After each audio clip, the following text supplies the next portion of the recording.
Whoa. That is big picture. All right, let me zoom my screen down a little bit here. Hello, hello. We are going to talk about the elimination diet today. Give you guys just a few minutes to hop on. So we're gonna next week we'll talk about reintroduction, and today we will go through the elimination diet, why we do it, why it is helpful, and then next week we'll talk more about reintroduction. We'll talk a little bit about it briefly today, but not in depth. I want to be respectful of everyone's time because if you're watching the recording, which I know a lot of you are, I know that nobody has time to watch long recorded videos. So I'm going to go ahead and jump in. If some of you pop in and have questions, I will answer those at the end. Let me go ahead and share my screen.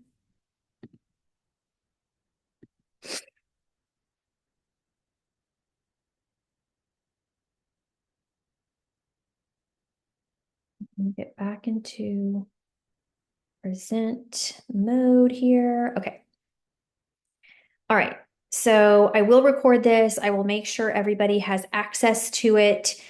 But we're going to talk about the elimination and replacement food plan. And I want to talk about it specifically for just overall health and like women's health and weight loss. Because I think that a lot of times it is so much easier to follow through with something like this if we have looked at the gut testing, we know why we're doing it, and you know the science behind like why are we doing it. It's not just a random thing to make you have to be give up things. Okay. So I will start by saying that I don't love the term elimination because it typically implies that it's very restrictive, which there are things we're eliminating, but I like to focus more on what are the all the nutrient dense foods that we can eat. And we're going to talk about this as we go. But really, an elimination diet is considered the gold standard for identifying food sensitivities. But I would say even more than that, when I get gut testing back and I see what we consider dysbiosis, where there's either not enough good bacteria or an overgrowth of imbalanced bacteria, yeast, things like that. I use the analogy all the time. Probably some of you have heard me use it, but the gut is like if you have a paper cut on your finger. So your finger is your gut. You have a paper cut. The gut is not functioning well. And every time you bend your finger, every time you eat that food, it doesn't allow it to heal. So we have to stop bending your finger or stop eating the specific foods that are triggering reactions. Let it heal. And then almost all of the time, we can add things back in and it doesn't cause the same result. Now, I really like to put gut testing with genetics because I can tell from genetics what your likelihood to be intolerant of like gluten and dairy is just from like an underlying genetic susceptibility. But while we do elimination, it is worth it to eliminate things like dairy, gluten. We'll get into the details of what exactly we're eliminating. The other thing that I will say is that for each of you, like I don't use the exact same elimination diet for every single client. It depends on what they have going on, what their symptoms are, and what their baseline is. So I want to always make it doable. I think that sometimes well, most of the time it's overwhelming. So that's why I work one-on-one with you. I'm walking you through it. But this is going to be just like in general what it would look like. There are some specifics that may vary for each of you, but again, we'll work through that together. If you have any questions, let me know. A lot of you are doing this right now. I have done an elimination diet somewhat recently. So it does not have to be overwhelming and complicated. We'll walk through it together. All right. So basically, it's a personalized approach to identify food sensitivities, restore hormone balance. Remember that so much hormone detoxification, that sort of thing happens in the gut. So we really want to make sure that the gut is functioning well and it plays a big role in hormones. And then reintroducing foods and figuring out if there's anything that we need to keep out a little bit longer. All right, so some of the big things that we're focusing on with an elimination diet is digestive issues. So obviously specific foods can trigger bloating, constipation, IBS. Doing an elimination diet, I describe as like setting the foundation. It is not something that we do long term. It's not sustainable. I don't want you to do it long term. I like to look at it as literally setting the foundation, figuring out what you do well with and what you don't. It's very empowering. I want you to be empowered and have the tools that you need to know what your body does well with. We also use it to target specific hormone imbalances because food sensitivities can disrupt hormone balance. That can lead to irregular and painful periods, things like PCOS, difficulty losing weight. This is one of the big reasons why women come to me that have not changed anything with their workout routine. They're working out 6 days a week, they're tracking macros, and they're getting nowhere. And this would be one of the big reasons for it. We'll talk more about it as we go. And then just energy. Food intolerance can lead to chronic fatigue, low energy. That obviously makes it hard to like even feel like exercising. So these are three of the big areas that we are going to be targeting with an elimination diet. And just know that like there are a lot of chronic health issues, skin conditions, autoimmune conditions that aren't responding to conventional treatments because there are unidentified food sensitivities. And we have to identify what those are and eliminate them, allow the gut to heal to take steps forward. I do want to take just a minute because I get the question a lot of like, can we do food sensitivity testing? Food sensitivity testing can be great, but it is often extremely overwhelming because a lot of things will come up on it. And I never want to do just a food sensitivity test. I always want to put it with gut testing, genetics, and the patient's whole picture.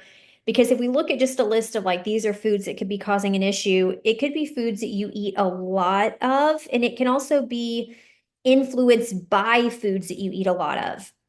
So I find it extremely unhelpful to just do a random food sensitivity test and go by that. That's not how you want to do it. You want to get the gut testing, do an elimination diet, see if you can pinpoint anything, and use the food sensitivity testing if needed alongside that.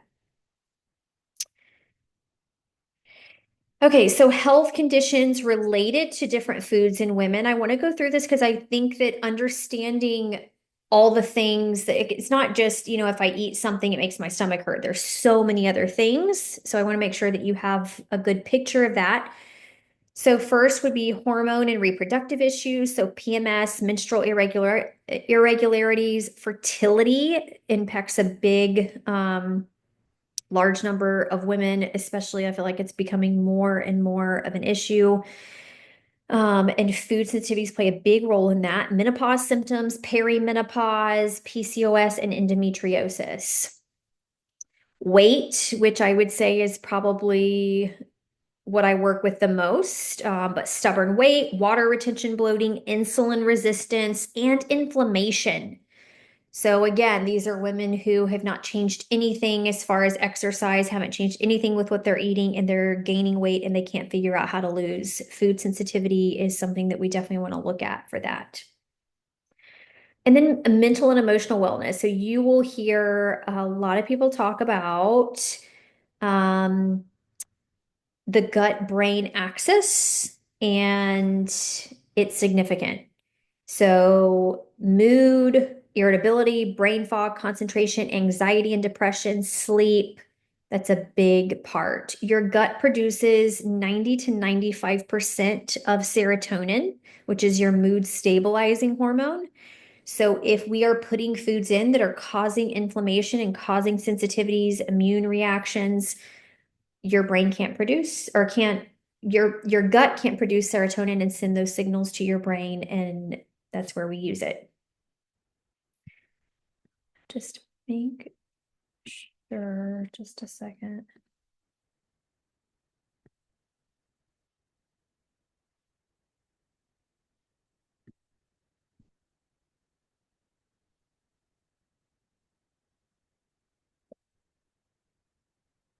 Oh, now where did I go?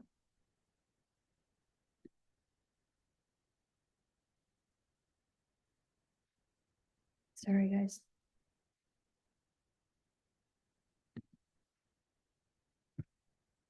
Okay. So when we do an elimination diet, we're trying to find hidden connections. So we're looking at different health issues, weight struggles that doesn't seem to respond to anything in particular. And we're trying to figure out, okay, what are the foods that are contributing to these issues? And a lot of times people feel like I don't have any specific food sensitivity because they're looking at it through a lens of, well, when I eat X, Y, or Z, it doesn't cause a stomach issue. And often when we eliminate them, I mean, I get messages over and over and over from people being like, oh my gosh, I feel so much better. I feel like a cloud has lifted. My weight is coming down. I don't have cravings. Now, we'll talk a little bit about like there definitely is that 7 to 10 day, maybe 2 week period that you may not feel great. I mean, it's normal to go through almost like a detox and have some cravings and that sort of thing. But once you get over that hump, I would just so encourage you to stick with it because it's so worth it. So a lot of times it's only after we remove the specific foods that you figure out like how much better you feel without it. And so again, it's a personalized approach. We want to empower you to identify the specific food triggers that are playing a role in some of the pesky symptoms and often with stubborn weight gain.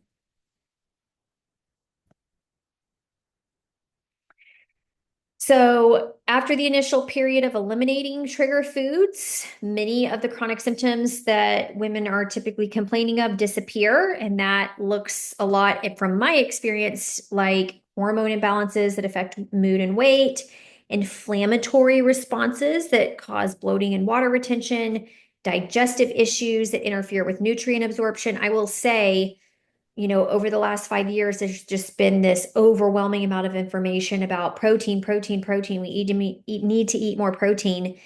And so many women come to me who are doing that and it's not working.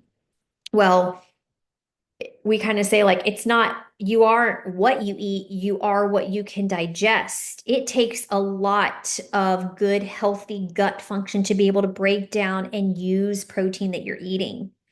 So if your gut is not working well, your digestive enzymes are not what they should be, you can be eating all the protein in the world and you're not gonna be able to digest it and absorb it. So we've got to correct that first, and then we focus more on the protein and it starts to work. And then energy fluctuations throughout the day makes it hard to exercise, play with kids, that overwhelming feeling of like, am I going to be able to rest or take a nap today? No one, I mean, that is like, I have been there and I have felt like a slave to that, and no one wants to be there. The reason that this works is because when the burden on your immune system is decreased, your body has an opportunity to heal, restore hormone balance, and your metabolism can start working again.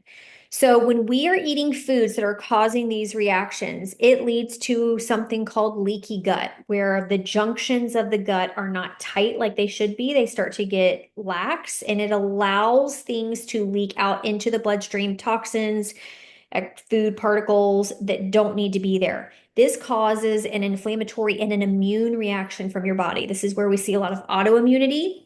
And just that like puffy feeling that you'll feel where it's like, I talk to women all the time who are like, I don't necessarily want to lose a certain amount of pounds. I just feel puffy. This a lot of times is where it's coming from. And this is why we're doing elimination. All right, so the elimination phase is a minimum of 23 days. So I say 23 to 30.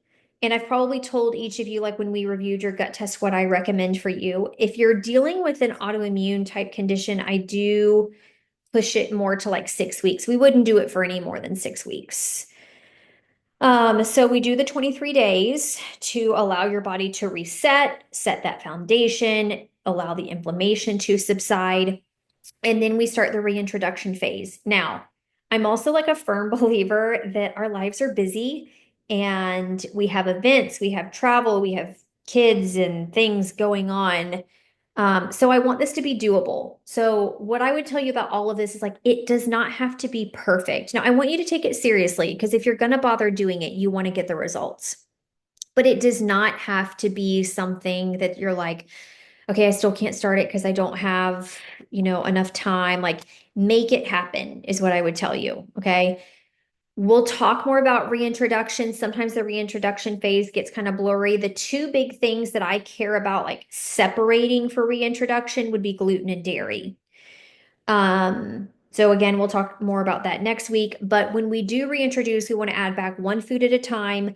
I like 3 days between to make sure that you don't feel anything different. Okay. This would not necessarily be like GI upset. It would be weight goes back up. You feel more inflamed, brain fog, joint pain, lack of like sleep wasn't as restful, that sort of thing. So on day one, you would have the food that you're reintroducing. Let's just say it's gluten. We want to always make sure we have it in the purest source. So we would do something like straight up like wheat bread. And then you stop it for the following 2 days and just observe your response. Think back to like the olden days when they told us to do this with baby food. Okay. So we're on this like 2 to 3 day cycle. I say three if you can do three. And we're monitoring for any of those symptoms. And if you have anything like that, then for something like gluten, I would keep it out even a little bit longer. We'll talk a little bit more about that in a few minutes. Document your responses. So just taking notes on anything that you feel like, and sometimes it still can be hard to put your finger on, but most people are able to say, like in this phase, like, okay, I've definitely figured out that it's X, Y, or Z that I have trouble with. And maybe this is the point where if it was something that was distressing enough or that you hadn't made enough clinical improvement, we would do something like a food sensitivity test, if that makes sense. So when we're looking at like the long-term reintroduction strategy, the first part is that obviously for a temporary time, we're avoiding it totally. Um, and then foods that continue to provoke symptoms. So like I just said with gluten, we would avoid it for an additional 3 to 6 months. I would say more like 6 to 12 weeks. And then the next step after that would be more like 3 to 6 months. So if I saw on your genetics that you have genetics that would mean that you may not tolerate gluten well, that would be a conversation that we would have. Um, let's take eggs for an example, because eggs is one that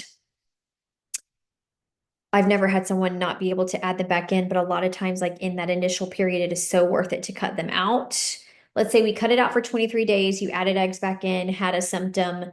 We would take it out again for like a total of 6 to 12 weeks, add it back in, and typically at that point, you'd be fine. If not, we may need to do a little bit longer, but you kind of get the gist. So the secondary part would be after the healing period, we attempt reintroduction again using small amounts, monitor the response.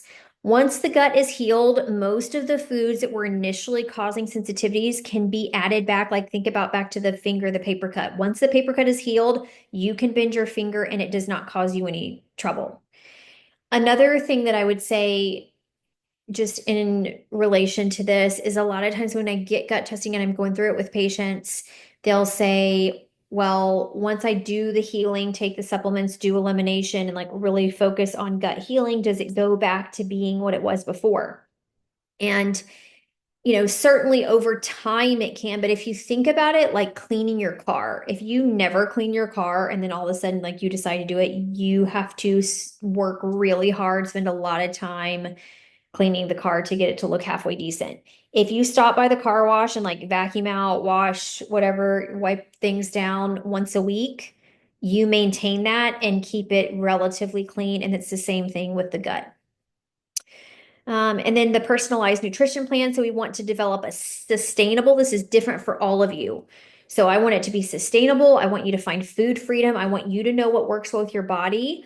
I want you to know what foods make you feel good, but also know what foods you can enjoy occasionally and not have any guilt about it. That is where I feel like the real magic happens. So again, elimination is not long term.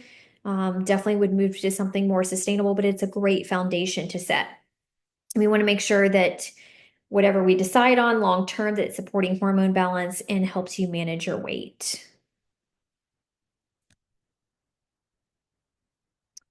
So understanding food reactions in women's health, they're often hidden triggers of chronic issues. They're frequently overlooked as contributors to women's chronic health issues and weight management challenges. We all have known that like men have it a lot easier than women, right? Well, men or women are more likely than men to experience food sensitivities due to hormonal fluctuations that can affect the gut permeability. That is referencing leaky gut and that immune response throughout your menstrual cycle. So when we talk about the different types of food reactions, obviously there can be immediate reactions, which are like true food allergies where like you eat peanuts and you have anaphylaxis. And then we have delayed response allergies, and or sensitivities, I should say, that's what's really hard to put your finger on because food sensitivities can occur up to 72 hours after the food is ingested. That's why I do recommend waiting 3 days between reintroducing different foods. Those are more common in women and they can affect hormones, mood, energy, weight. It makes it very hard to connect it to a specific food. So a lot of times if someone has a symptom after a food, they blame it on the food that they ate right before, but it was actually something that they had 24 hours before. So it can be hard to put your finger on. That's why we do it in this very systematic way. Obviously, food allergies, this is not what we're talking about, like that's anaphylaxis type thing. Food sensitivities are the delayed reactions. They can take hours or even days. And these are the ones that typically affect the immune system, trigger inflammation in the body. Women are particularly vulnerable to these because of the relationship between gut health and hormone balance. Food intolerance would be reactions to different like chemicals in foods like MSG, histamine, sulfites. And these can cause the more specific like digestive issues, bloating, diarrhea, abdominal pain, that kind of thing. Okay. So the big thing that we want to do is identify hidden triggers. We want to pinpoint specific foods that could be disrupting hormone balance, causing inflammation, and preventing weight loss. We want to use it to break weight loss plateaus, so overcome stubborn weight loss resistance by removing foods that trigger inflammation and hormone disruption. Reduce inflammation, so we're decreasing the systemic inflammation that contributes to hormone imbalance, water retention, and stubborn weight gain. We're supporting the gut microbiome. So most of you are starting this after having done gut testing and we've looked at it together and we've said, okay, this is why it would be helpful. Either you have some imbalanced bacteria or some yeast, and we really need to remove those organisms' food source, which is often the foods we're removing in elimination. That supports your microbiome. It promotes a balanced gut environment that optimizes nutrient absorption. You can actually digest and use the protein you're eating and supports healthy metabolism. And then eliminating common allergens, we remove problematic foods like dairy and gluten that frequently are disruptors of hormone and digestive health. I am all for eliminating as little as possible long term. So 23 to 30 days of a foundation reset. And then I'm going to let most of you, even if I see like genetics looking like lactose or gluten could be an issue, if you're losing weight, you feel great, and you're eating gluten, like I want you to eat gluten. I think that there's this like over push to eliminate food groups because of what they're presumed to cause. But this is really like, it's so personalized. It really depends on the patient. So I want you all to have this information, but just know that it is very personalized. Additional benefits for women's health specifically, phytonutrients. Obviously, when you're doing an elimination diet, you're eating lots of colorful fruits and vegetables. This helps repair the gut lining, balances estrogen metabolism, reduces inflammation. It reduces your toxic burden. So from a toxin standpoint, we'll get more into this like as you go through the program and the course.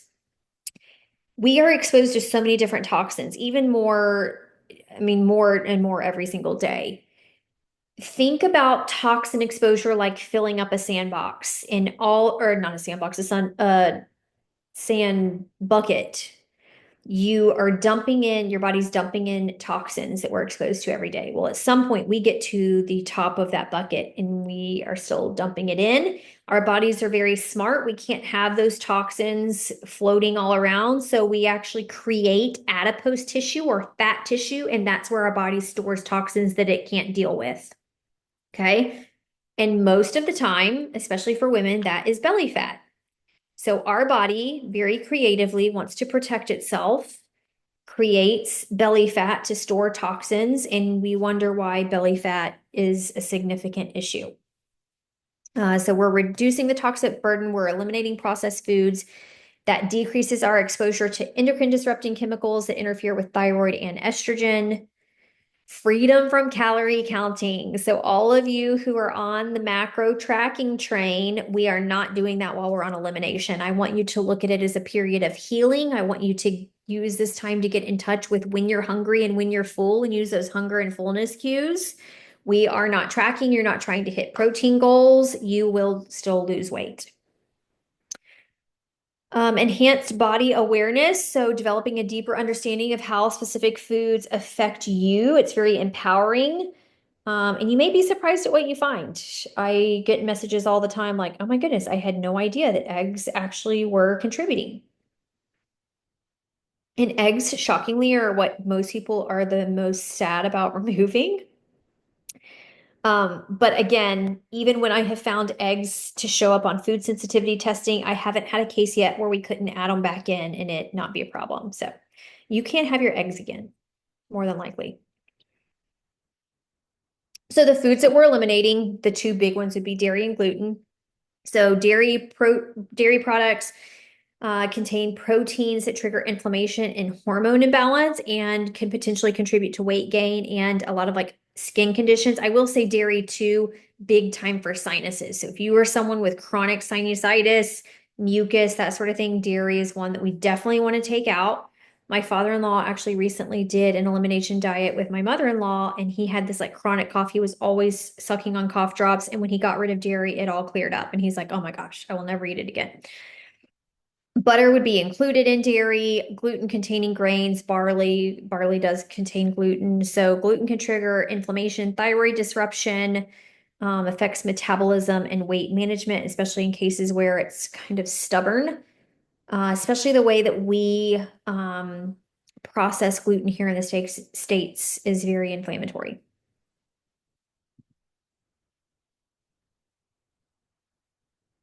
Yeah.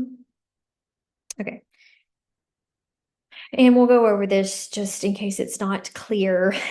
But other foods containing dairy and gluten to eliminate: cheese, heavy cream, ice cream, custard, whey protein. Some types of whey protein, like if it's just a beef isolate, is fine. Check with me if you have a question. Really want to keep bars out during this though, because there's probably natural flavors and other things in that that aren't helpful. Gluten containing grains, bulgur, oats, couscous. So oats, I will say if you get the it's like the farmers we know, like just make sure it says gluten free. It has to be certified gluten free. Otherwise, it's probably cross contaminated. But oats are okay if they're certified gluten free. Okay. The only caveat I would add to that is that if you are like a PCOS patient, I find that oats aren't always the best. So talk to me about that. But for everyone else, that's okay. Rye, ice cream, kefir, seitan, like all of these are wheat gluten. Kefir can be great, but we do because it has like probiotics and it's fermented, but we don't want to do it during elimination. We need to eliminate it.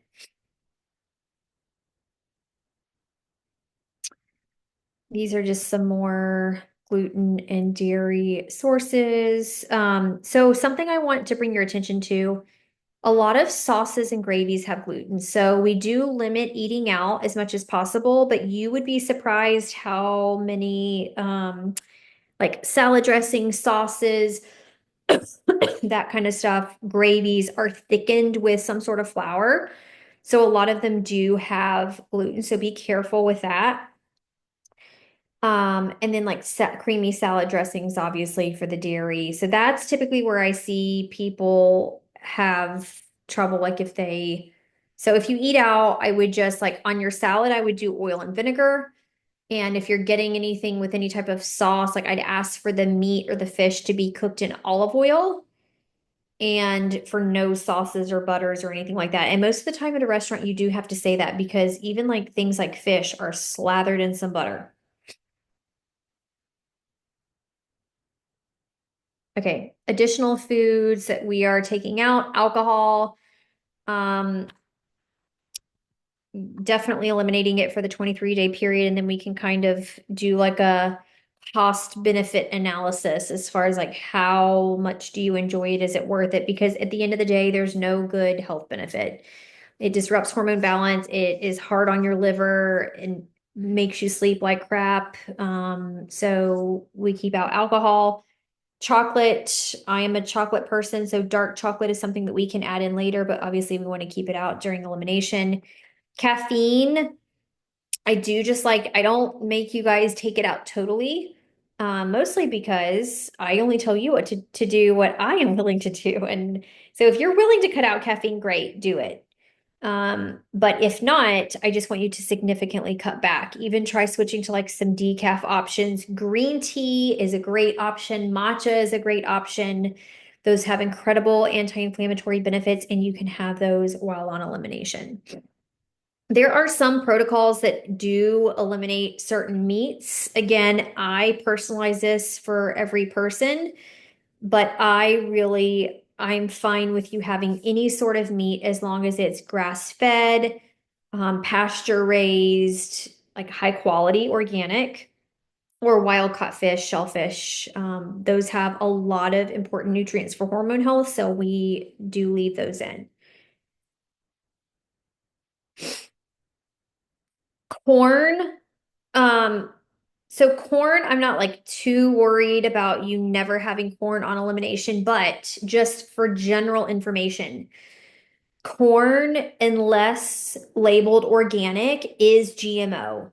Um, those corn and soy crops are the two highest. I mean, all of those crops are sprayed with genetically modified fertilizers.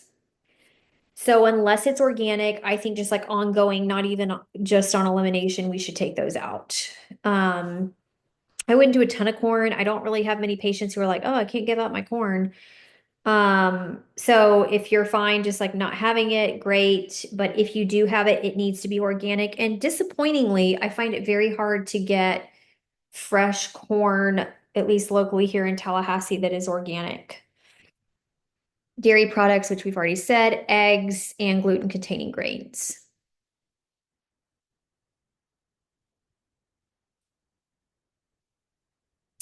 Other foods that we can avoid, these are kind of like on a case-by-case basis, but peanuts would be something that we would take out. You can have any other nut, just not peanuts. I've mentioned that to some of you if I feel like it's a significant issue. If I have not mentioned that to you, then I'm not terribly concerned about it. Um, and then processed meats. So an elimination approved brand would be Applegate. So Applegate is no nitrates, no preservatives. So that Applegate meat would be fine. But you don't want to go get like, you know, I don't know, Oscar Mayer lunch meat.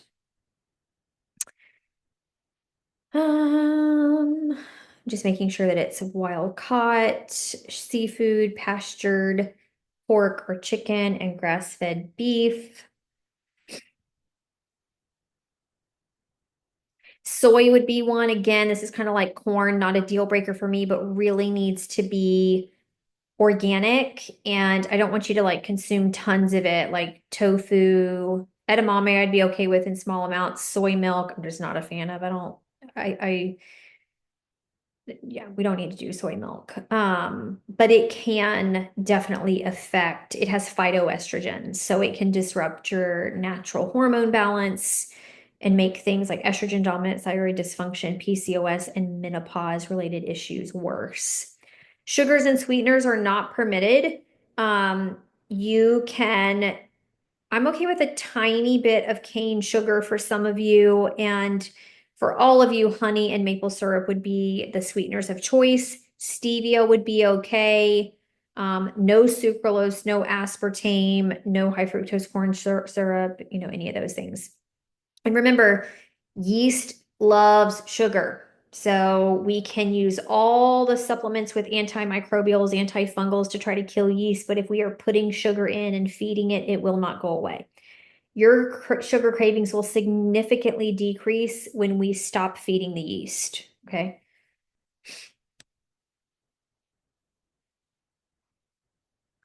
So what can we eat?